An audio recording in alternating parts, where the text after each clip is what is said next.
Good morning दोस्त, का हाल भाई लोग ठीक बड़ा जा। तो देखा जाए हमने के सुबह सुबह उठा जा तो खेत में गेहूं में पानी चलावे के बाद तो आज जाते नहीं गेहूं में पानी चलावे तो चल के तो हम लोग दिखाओ तो नहीं पानी चलावल जी। हम जाते नहीं और भजन नहीं जाता हम भजन नहीं चल जी चलो।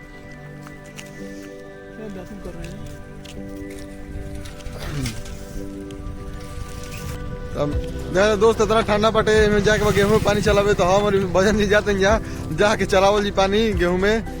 हमारे खेत के बगल में इनको खेत बटे तो यो चलिए ना अपन खेत घूमे। हम ज्यादा नहीं पाइप बिछाई में भी और बाद से पानी वानी चलावल जी। नो भजन जी बोला कि दातुन सेहत के लिए हानिकारक होता है। क्या बोला तूने?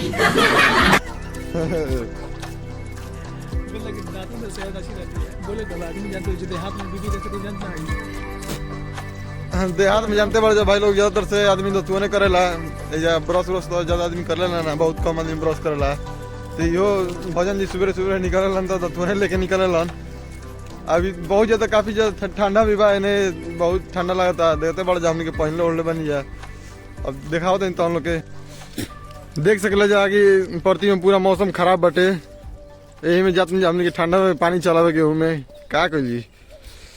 गेहूं में पानी चलावे के टाइम हो गई बा। A few moments later. देखा दोस्त आई रही खेत बढ़ावे लेकिन बारिश होके लगल हो तो आज खेत ना पटी जाते। बारिश आ गई बा तो नहीं जा आज पटाओ खेत काल पटी। अगर बारिश अच्छा खासा हो जी तो ना पटावल जी खेत और ना हुई तो पटावे के पड़ी। पड़ा तो बारिश रोड पर देखा जा